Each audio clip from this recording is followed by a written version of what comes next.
Good morning, Ortelius. Good morning. Today is the 22nd of December. It's currently positive 1 degree Celsius outside.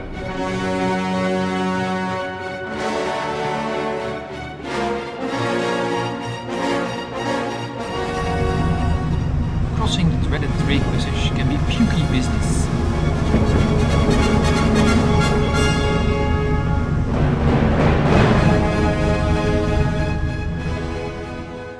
Ortelius, our ship, has an open bridge policy if weather conditions allow.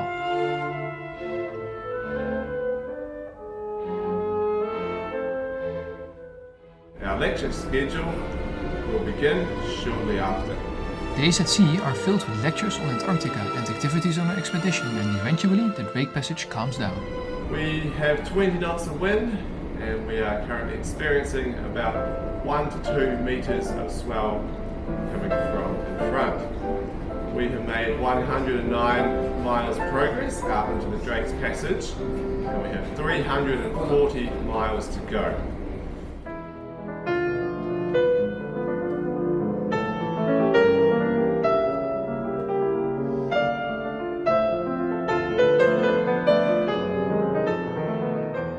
After 60 hours we reach Antarctica, near the Melchior Islands, home of an Argentine research station.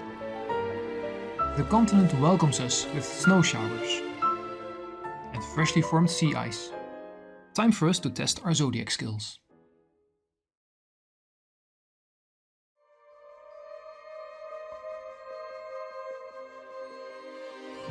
With the maximum of 3 people down the gangway, we take the sailor's grip the staff offers us to enter a zodiac.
Sometimes we observe wildlife from the zodiacs.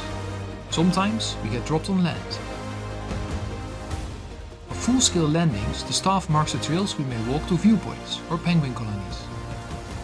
Speaking of penguins, let's dive into their icy and comic lives. On the Antarctic Peninsula, we observed 3 species of penguin: Adelie, chinstrap and gentoo.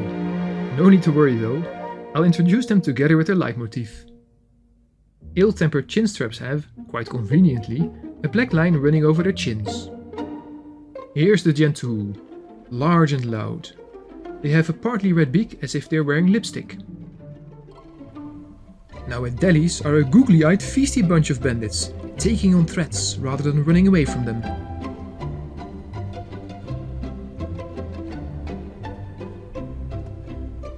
Adelies are masters in gliding on their stomachs, but you can see they all stand up where we have our footprints. Not so easy for them. in December, penguins are hatching their eggs. They form large colonies which are easily recognizable as noisy brown patches in the white landscape. Or by their smell, for that matter. Because in the mind of a penguin, the best way to keep the place warm is to defecate all over it.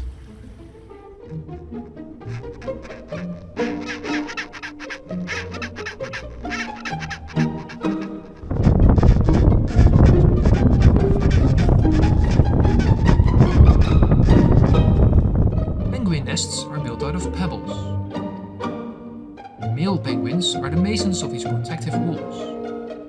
No wall, no woman. Due to a shortage of building materials, as most of the land is covered in snow or ice, there is fierce competition, or just the old grey pebble theft. They quabble and quibble, and there's always that one penguin that doesn't fit in. Probably he's using Windows rather than Linux. They're rather like us, aren't they? Their colonies are connected through a network of penguin highways, ideal to visit your neighbors. Or for a pebble raid.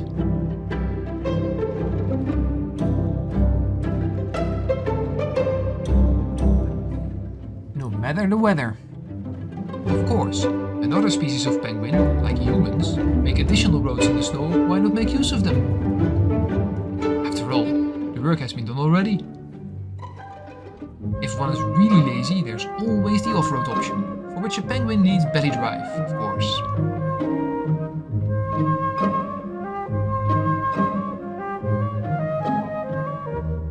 Some of the roads lead to the ocean, where they can take a wash or transform from wobbly, awkward clowns into the most gracious fast swimmers you've ever seen. They beat us on that one, for sure, as we will see.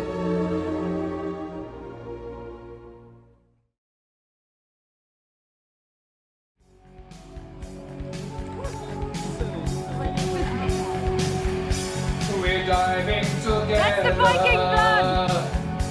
It's hard to explain in these colder waters. We must be insane, yeah. With negative 1.8. It's Viking to the freezing bloody cold. Will we ever reach the shore again? It's the polar plunge. Yeah! The polar plunge.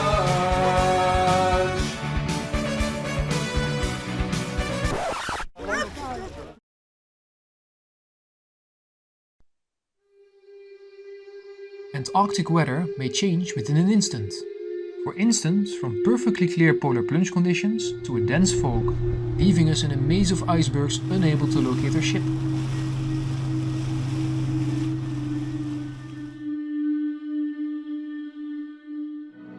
Or from calm wind to a violent storm.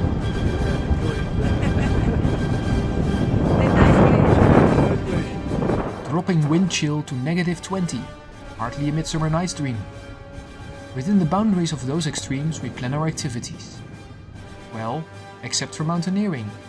Our guides did let us experience a full-scale Antarctic blizzard on a summit. Fabulous, man! I'm still standing better than I ever did. Looking like a true survivor. Following safety protocols, they had us down very quickly again after some swift on-site lectures. Don't hurt each other with your eyes. That's just fighting. Shoulder to shoulder. Well, for those who could hear it, that is.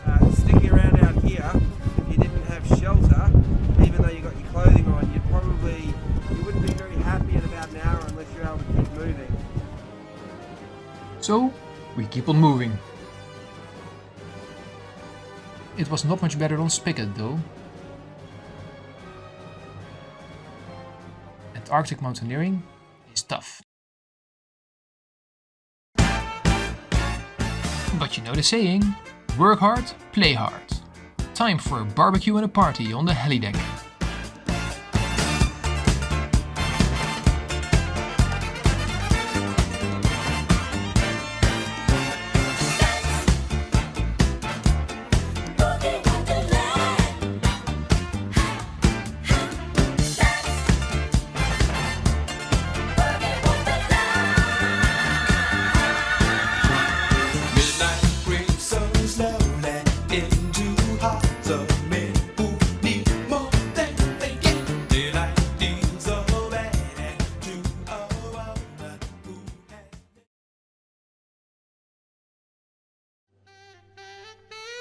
Camping on Antarctica is, on the other hand, much easier business.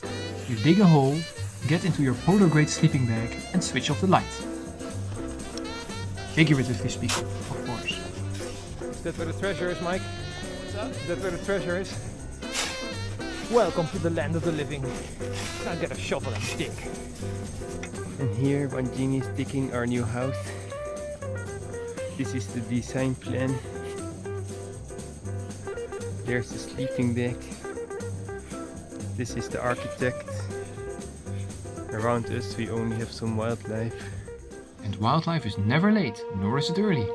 It arrives precisely when it means to, like one afternoon in the Gerlach Strait.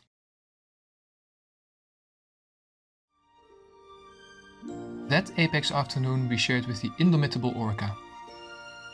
Not one, not 10, but about 50 curious individuals.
Seals are in the middle management of the Antarctic ecosystem.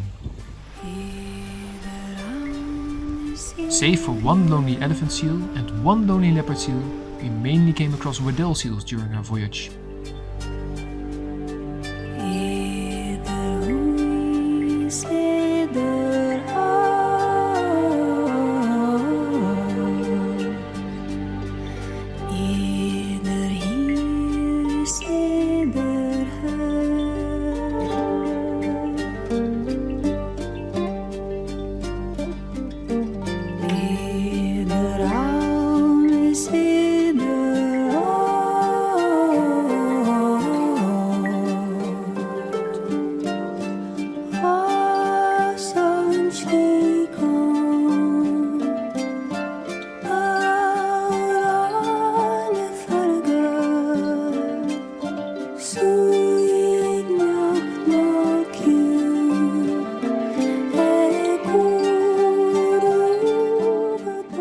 When the swell allowed it, small groups could go out sea kayaking.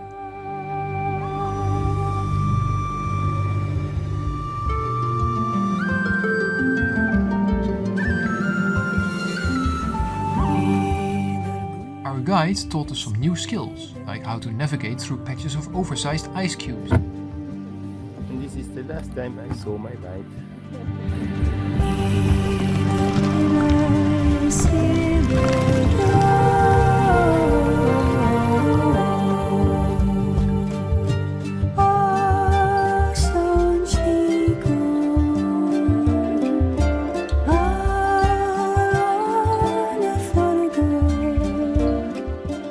Gliding through the water in sea kayaks was the most serene way of encountering wildlife.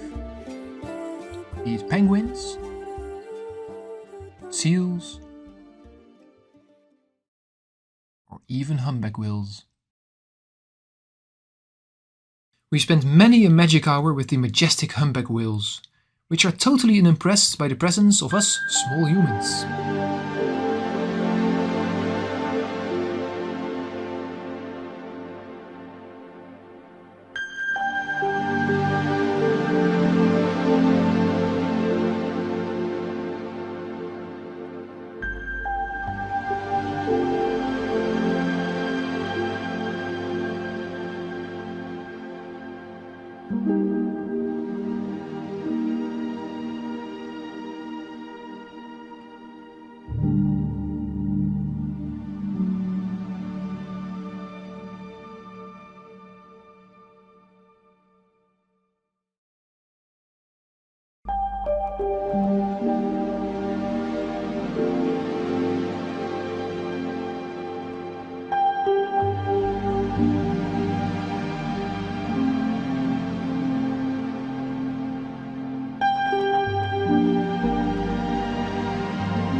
Our gentle giants feed on the tiniest of creatures.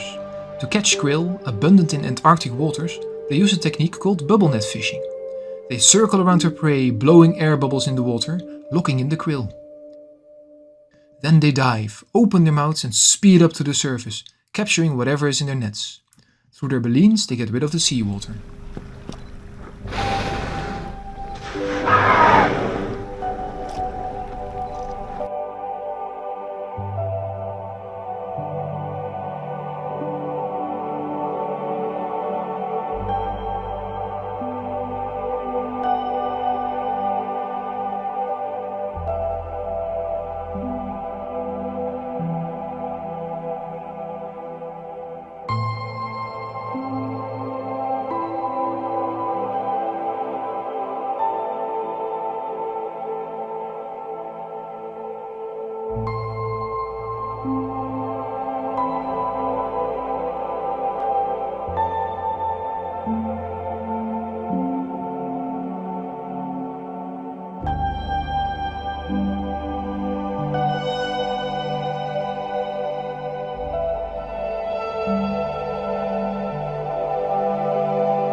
The history book of this pristine, eternally frozen continent does have some dark pages.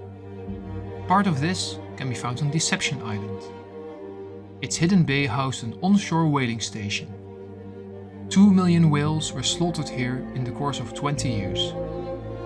Abandoned pressure cookers and whale oil tanks still scar the land. In the 50s, a research station from the British Antarctic Survey was installed here. The bay is actually the crater of an active volcano. Most of both stations were destroyed by an eruption in 1969.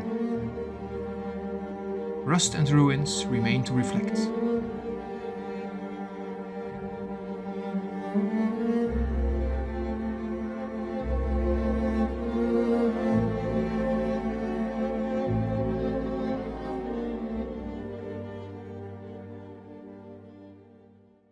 But luckily, most Antarctic landscapes are unspoiled.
There is a pleasure in the pathless woods. There is a rapture on the lonely shore. There is society where none intrudes, by the deep sea and music in its roar. I love not man the less, but nature